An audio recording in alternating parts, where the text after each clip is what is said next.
listening to the voice of Orson Welles reading Abraham Lincoln's Gettysburg Address, a page from this Sunday's edition of Anthology. When lilacs last in the dooryard bloomed, and the great star early drooped in the western sky in the night, I mourned, and yet shall mourn with ever-returning spring. Ever-returning spring. Trinity, sure to me you bring, lilac-blooming perennial and drooping star in the west, and thought of him I love. 6 lines by Walt Whitman, which open the great American poet's touching memorial to Abraham Lincoln. Today, as all America commemorates the anniversary weekend of Lincoln's birthday, February 12, 1809, we'll listen to 30 minutes of poetry and prose written and spoken by many of his fellow countrymen who dearly cherish his memory. Of our 16th president, Louis Untermeyer wrote, "The figure of Lincoln looms over the American landscape like a sky-searching mountain peak. It seems to have stood there since the beginning of time, and it is hard to realize that it is scarcely 100 years old. Here, truly, history has become the lengthened shadow of a mortal man who has become an immortal legend." In a poem by Edwin Markham, the late Walter Huston speaks of Lincoln, the man of the people. The musical setting was composed and conducted by Lehman Engel.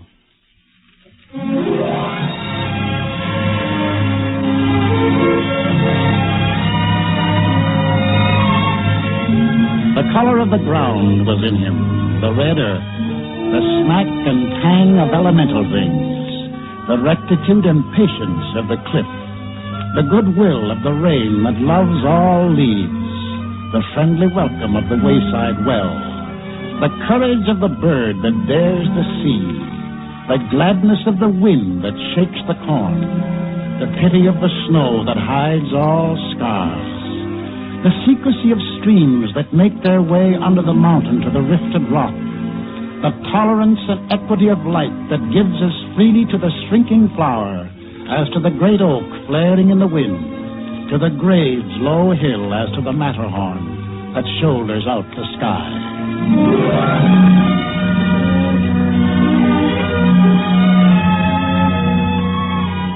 Sprung from the west, he drank the valorous youth of a new world.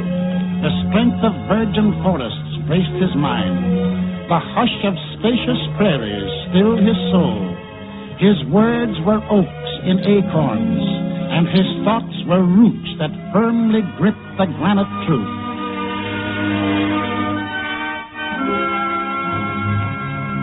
Up from log cabin to the Capitol, one fire was on his spirit, one resolve, to send the keen axe to the root of wrong, clearing a free way for the feet of God, the eyes of conscience testing every stroke to make his deed the measure of a man. He built the rail pile as he built the state, pouring his splendid strength through every blow. The grip that swung the axe in Illinois was on the pen that set a people free.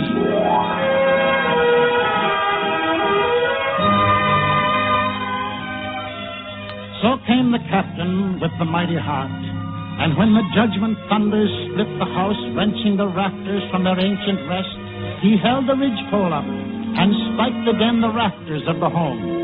He held his place, held a long purpose like a growing tree, held on through blame and faltered not at praise. And when he fell in whirlwind, he went down as when a lordly cedar green with boughs goes down with a great shout upon the hills and leaves a lonesome place against the sky.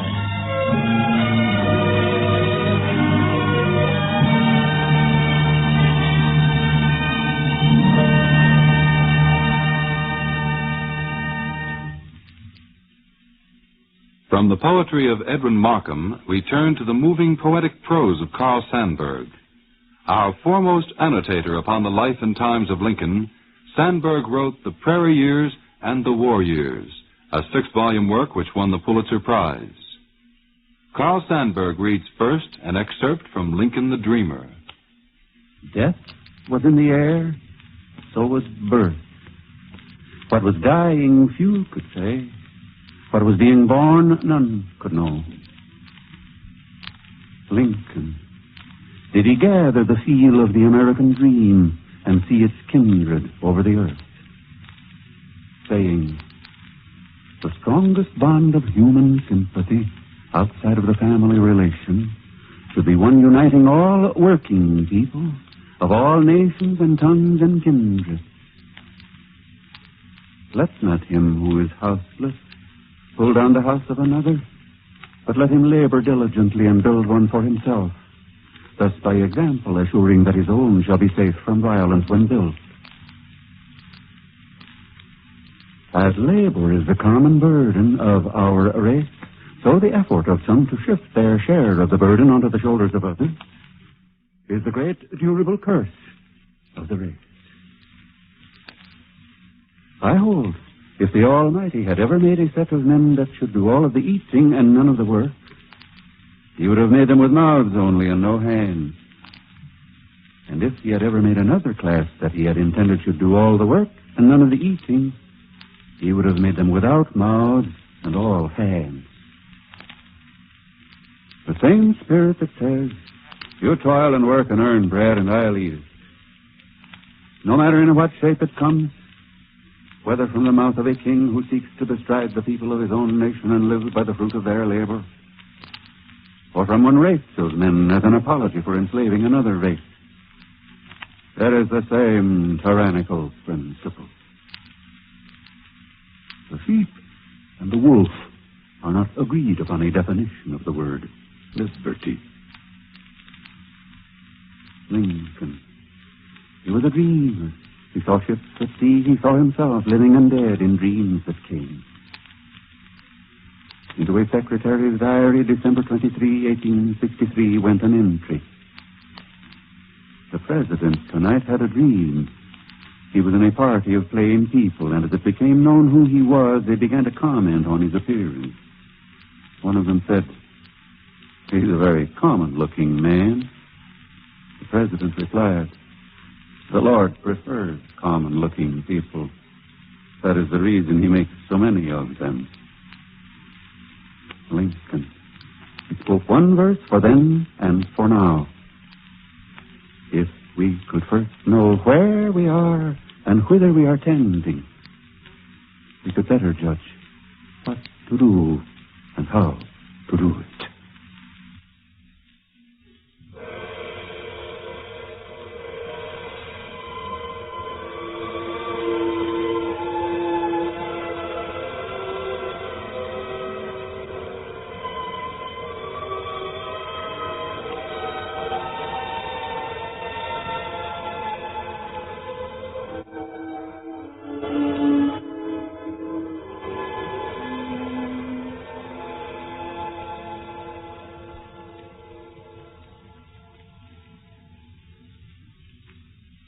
The Battle of Gettysburg, one of the bloodiest battles of the Civil War, was fought bitterly from the 1st to the 3rd of July, 1863. In November of the same year, the battlefield was dedicated as a national cemetery by the President.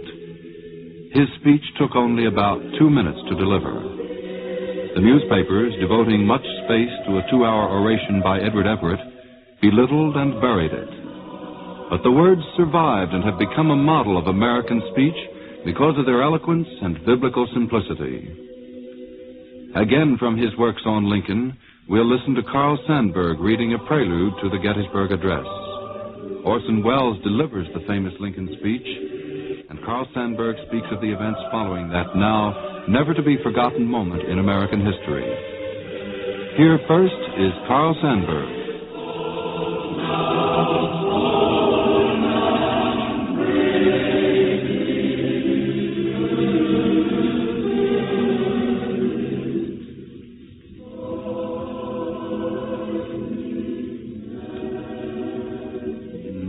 Country cottage over the land, a tall old clock in a quiet corner told time in a tick-tock deliberation. Face and dial of the clock had known the eyes of a boy who listened to its tick-tock and learned to read its minute and hour hand. And the boy had seen years measured off by the swinging pendulum, and grown to man-size had gone away. And the people in the cottage knew that the clock would stand there, and the boy never again come into the room and look at the clock with the query, what is the time? In a row of graves of the unidentified, the boy would sleep long in the dedicated final resting place at Gettysburg. Why he had gone away and why he would never come back had roots in some mystery of flags and drums,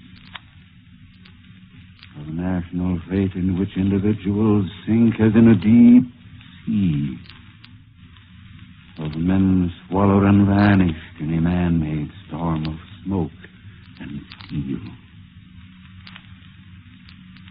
The mystery deepened and moved with ancient music and inviolable consolation, because a solemn man of authority had stood at the graves of the unidentified and spoken the words, "We cannot consecrate, we cannot hallow this ground. The brave men, living and dead, who struggled here, have consecrated it far above our poor power to add or detract. From these honored dead, we take increased devotion to that cause for which they gave the last full measure of devotion.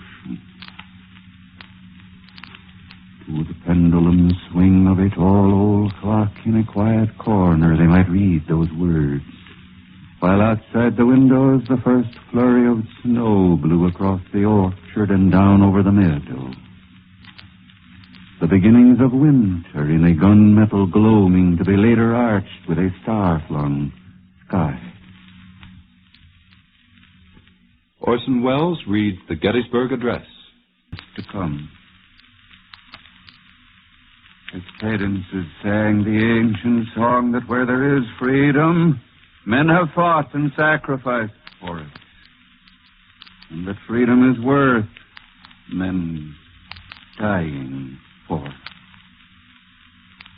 For the first time since he became president, he had on a dramatic occasion declaimed Jefferson's proposition. All men are created equal, leaving no other inference than that he regarded the Negro slave as a man.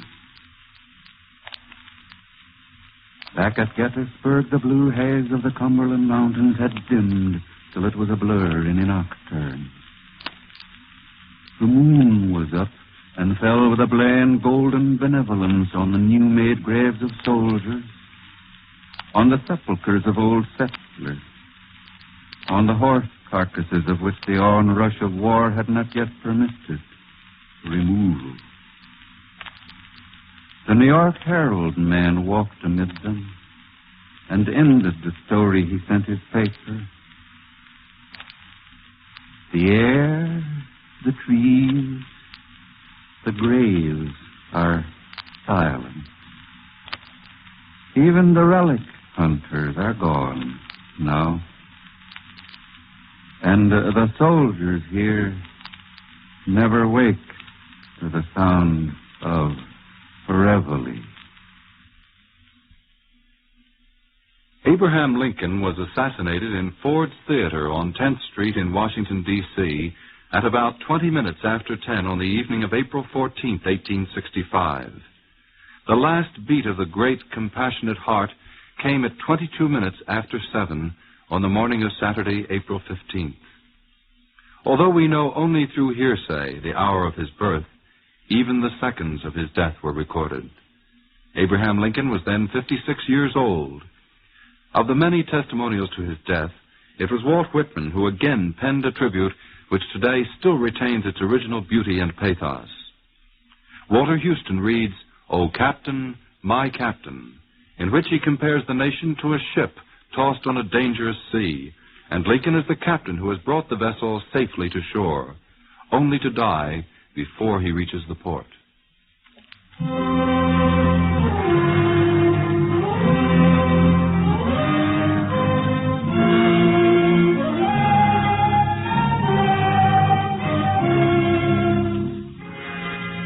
Oh, Captain, my Captain, our fearful trip is done. The ship has weathered every wreck. The prize we sought is won.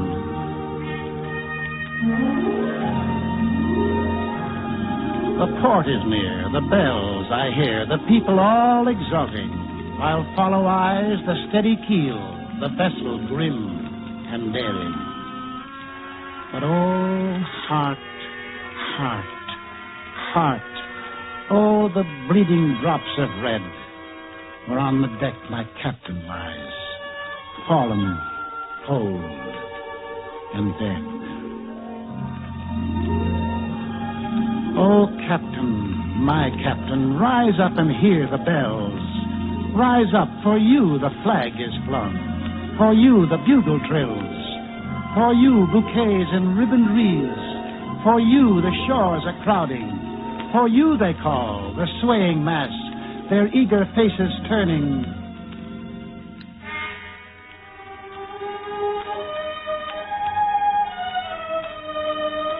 Here, Captain, dear father, the arm beneath your head. Is it some dream that on the deck you've fallen cold and dead?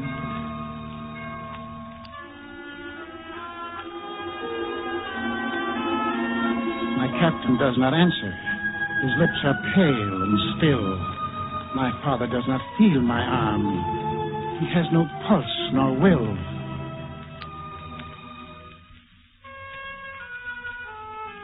The ship is anchored safe and sound, its voyage closed and done. From fearful trip the victor ship comes in with object won. Exult, all shores, and ring all bells.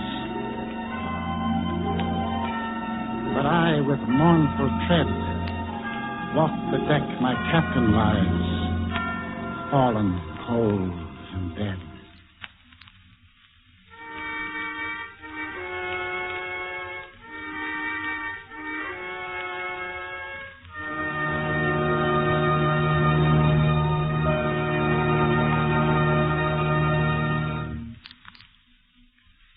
For a more contemporary portrait of Lincoln, Walter Huston concludes our program with his reading of Abraham Lincoln Walks at Midnight. Written by Vachel Lindsay at the beginning of World War I, this is a prophetic poem. In a vision, Lincoln lives again, walking at midnight, passing up and down before the old courthouse which had been the scene of his many trials. Once more, Lincoln appears to take on the cares of state and the world's anguish. The poet is saying that Lincoln will always be among us. He cannot die. He cannot rest until all people are brothers, until the world is free.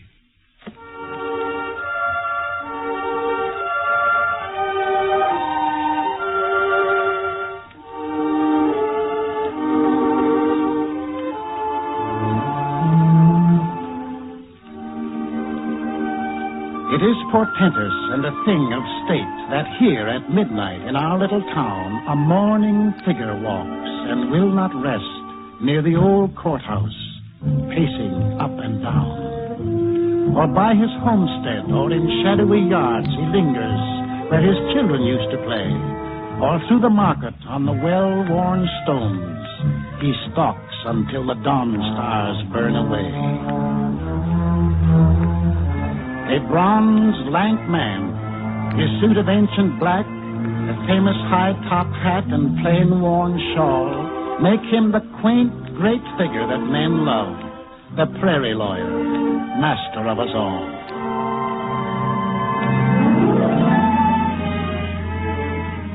He cannot sleep upon his hillside now. He is among us, as in times before.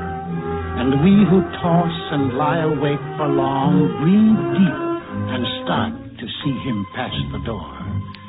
His head is bowed. He thinks of men and kings. Yea, when the sick world cries, how can he sleep? Too many peasants fight, they know not why. Too many homesteads in black terror weep. The sins of all the warlords burn his heart. He sees the dreadnoughts scouring every main. He carries on his shawl-wrapped shoulders now the bitterness, the folly, and the pain.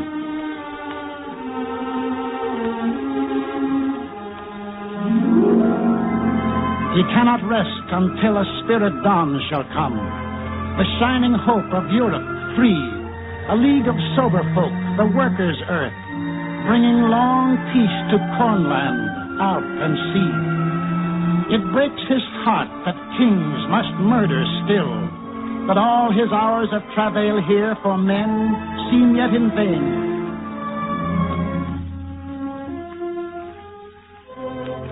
And who will bring white peace, that he may sleep upon his hill again?